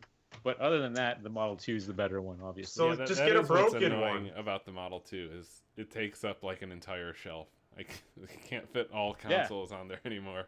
Well, but it's in fairness, yes, the Model 2 is certainly a better design in terms of like durability and reliability as the years go on. But really, Nick, you can't really say in this chat or anywhere that you really own a Sega CD when you own a Model 2. That's true. That's like saying. That's like saying I own a Vette when you have a Chevette in the backyard. It doesn't work. So just either jump on, either fucking jump on and do it or don't, because I'm kind of getting tired of your lack of your performance anxiety here. Okay. Alrighty. All right. We have another power question. I recently bought an Atomiswave arcade board to consolize for use with the HD Retrovision Genesis cables on my CRT. Because I know how dangerous arcade systems can be to equipment, I have a quick question. Is it unsafe for any reason to connect the 5-volt pin straight into the power supply? Tapping into the plus 5 volt on the JAMA connector results in incredible video interference. Also, I love Renee's bald head, and I hope he recovered his files. Well, we already covered the latter part of that question. So is he saying that he's got like a DC 5-volt supply and he's interfacing that directly to the 5-volt pin on the JAMA interface with nothing in between? I guess I don't understand the full setup, but Yeah, it sounds I like don't- he's taking 5-volt. Is he taking 5 volts from the JAMA and jamming it into the? I don't. What's on the Atomiswave? What kind of connector is on there?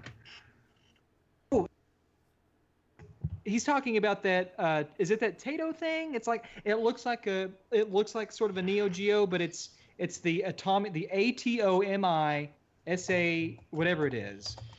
I don't know if he's saying that he's trying to power it with 5 volts DC going directly into the jam to the 5-volt rail on the JAMA interface, and he's getting interference.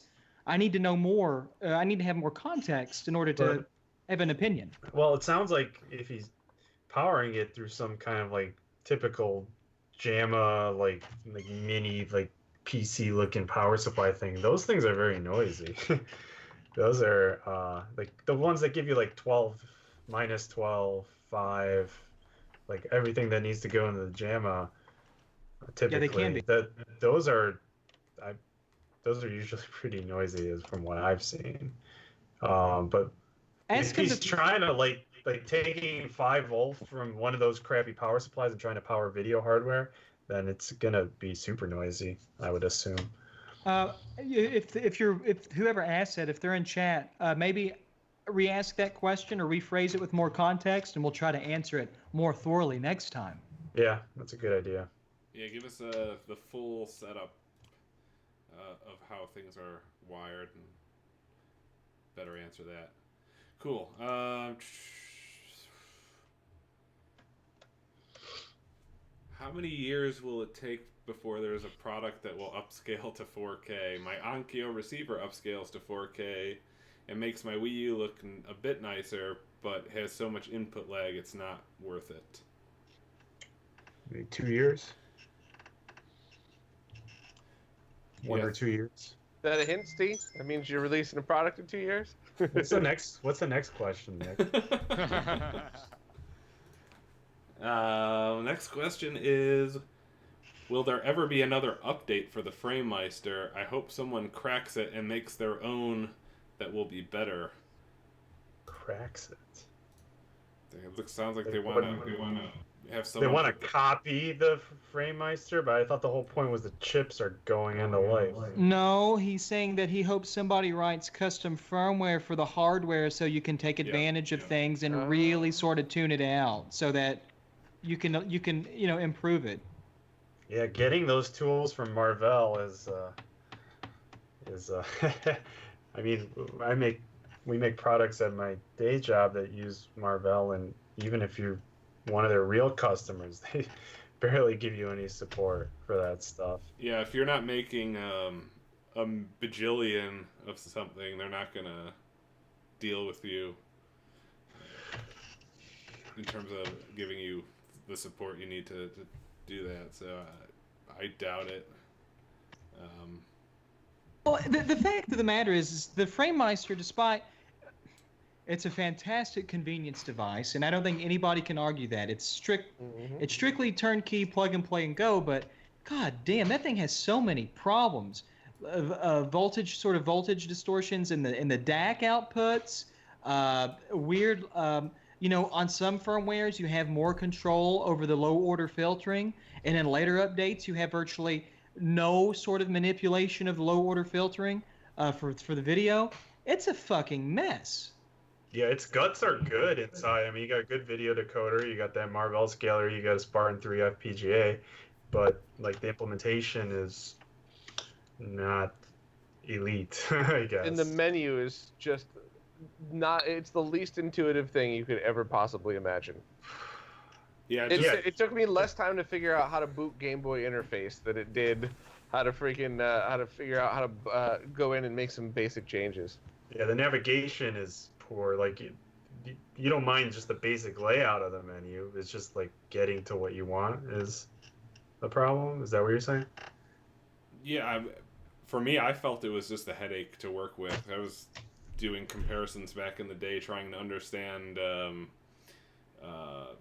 upsample ratios on, the Framemeister and the OSSC, and then up to different ratio, going up to 4K versus 1080. Anyway, I found the Framemeister just miserable to work with. To be if you need to constantly change settings, it's just slow and clunky and annoying. Whereas the OSSC was a pretty easy, just click over to your next setting.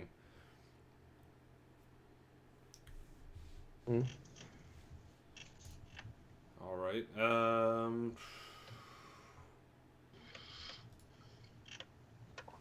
So the last thing I have on the list, it's not really a question, more of a statement.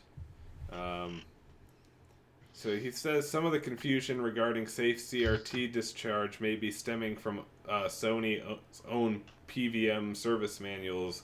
I've looked under the section removal of anode cap. It lists the procedure to discharge as basically short circuit the anode of the picture tube to the metal chassis, yada yada yada. And you even see in the manual they actually physically, in all those service manuals, they're touching the anode cup and they're disengaging it with their hands. Yes, that's true, but you have to understand that not every professional monitor was made by Sony, and not every professional monitor made by Sony has isolation and a bleeding circuit in the anode line so that these monitors self-discharge that would allow you to, for the most part, safely touch those high voltage systems.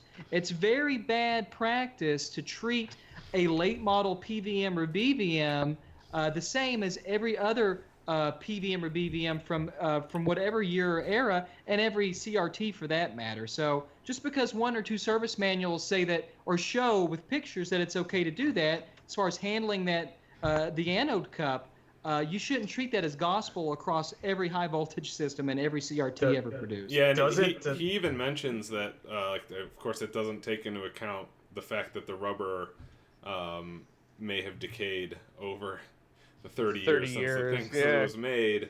And he was just pointing out, this may be the reason that there is some confusion and some people take less care because they're finding that manual and just taking it as fact. But you gotta remember that Sony official Sony technicians also went through macro-reactor infusion therapy, so they're immune to any type of high voltage or ice magic, fire magic, anything like that. Look, the bottom line is anybody that goes in public and says that it's nothing to worry about is either a pompous idiot or one of those psycho trolls that thinks it would be funny if somebody died because they told him it was okay. I don't really care who you are or how much of an expert you are. Treat every CRT like it's about to kill you, or it just fucking might.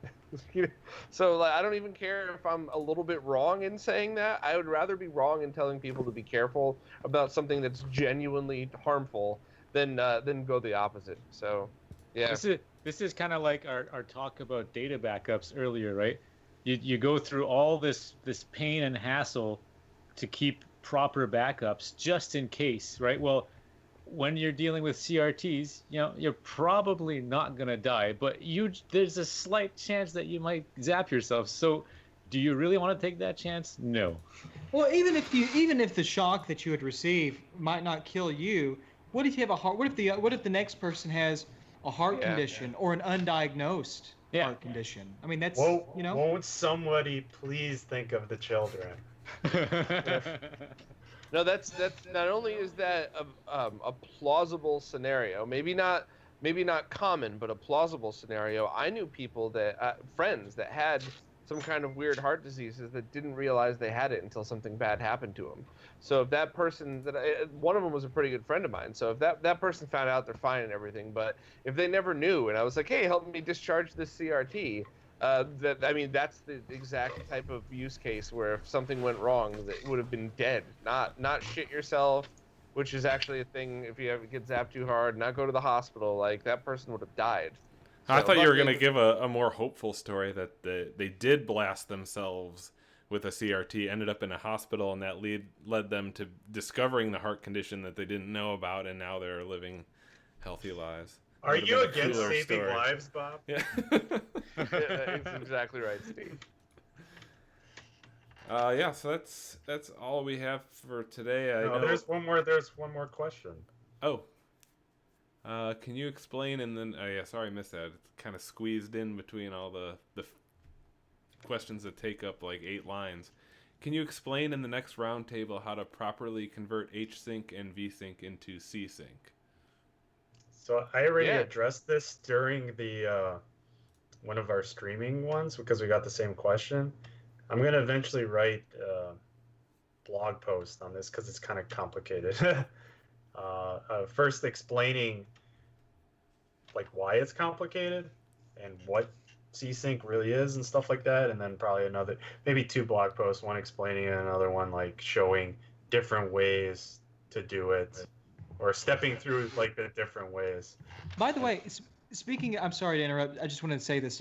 Speaking of composite sync, with the Sega RGB amp, regardless if it's in a Master System or a Genesis, you can shit the composite sync signal out of the multi-out or off the DIN connector to both the composite sync pin and the composite video pin.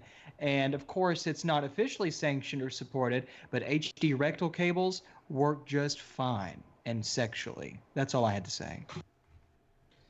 Right on. I have a safety question, and I have a feeling that Steve's going to answer with no.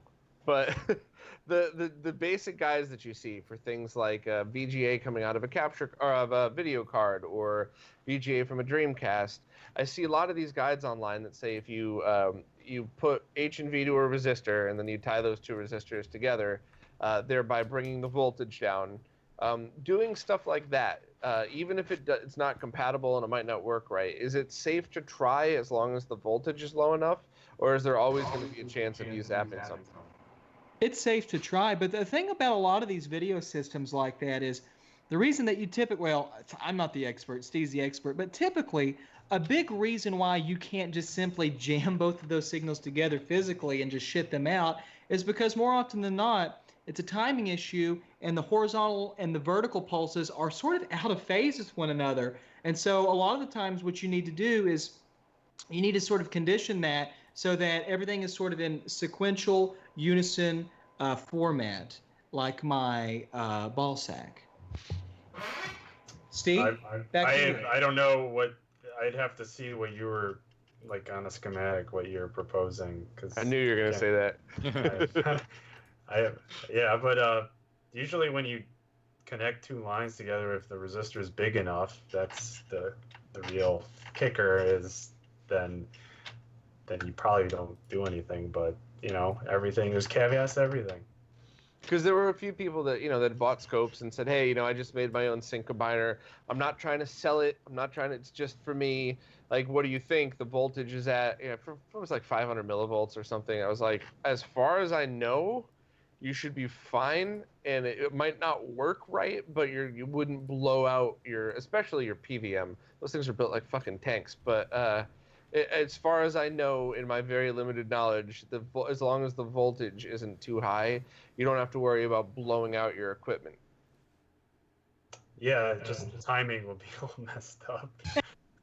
Because the scope also shows timing too. So.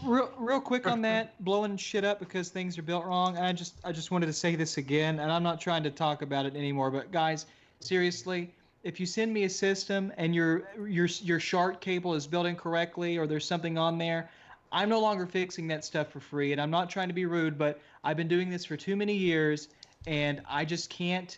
I do not have the time anymore to allocate to things that I'm not getting paid to do. So. That's all I have to say. I don't think that's the slightest bit unfair. I think especially for anybody that's ever tried to work on their own cables knows that, it's even if you're really good at stuff, it's just you're working in a small area. You have to test both ends, especially if something's missing or the wrong thing on the console end. Yeah, I think as long as you have that disclaimer, I can't imagine any reasonable person thinking that's an unfair thing to say. Like, hey, your cable's actually bad, so it's a $10 charge to fix it or something like that. So that's it, Zach. You just got to deal with all the unreasonable people. Yeah, because there's none of those around here. We know that's going to be like 5. I mean, Alrighty, let's call it a night. I just wanted to mention, since he posted on the previous video, Ace had a interesting SNES discovery that Bob's going to go into on his own show. I don't know, next week or whatever, whenever he has time for that. But we thought it would be a better fit for Bob to cover. But it did seem like a really some drama. cool... We found out Ace stole the Mega Amp design. Kidding. Clearly kidding. Breaking news. Breaking news. he stole it from Helder, you lying bastard. Oh, I was gonna say he stole it from Yoshi. Damn it. Oh. But it's a cool find with the SNES and the sound on certain revisions. So yeah, look forward to that. Bob will cover it. I guess we'll call it a night. If you don't already, make sure you subscribe, ding the bell, leave tons of money in the Super Chat so that we get rich. Buy boats. This Sunday, anybody around New York, it should be from around 1 to 5. Definitely come down and hang out. It's the same $10 cover to get in as it always is. Chris, the owner of iFix Arcade, never jacks the price up. But it's also my birthday, so I'm going to be fucking drunk that day. So anybody wants to... What's different from any other day, Bob? Yeah. Typically do something different for your birthday? Yeah, something like that. Yeah, come on down. Smoke Monster should be there. The whole crew from Brooklyn. A lot of people should be coming down, so it should be a good time. Come down, play some games, get drunk with me, and go from there. Take advantage of me, whatever. We'll see where it goes. All right. We'll see you guys next time. I'm sure either Zach or... Yeah, probably Zach will be streaming, right? You got your new streaming set up? Oh, yeah. Speaking of that, real quick, I talked about this a little bit, but I have a pretty badass little $50 i5 that's about the size of my forearm that I bought, that I jammed one of those broken datapath cards that Bob gave me. It is phenomenal for streaming console games at 1080p 60. So I've got that set up, and not only on the round table, but I actually need to sort of promote myself because I'm more important. I'll be doing a lot of video game streaming. So next time I'll be playing a lot of games with these boys. So great job. All right, we'll see you next time. Games with the games. Bye for now. See you guys later. Until we meet again. Take care of yourselves. And See each y'all. other.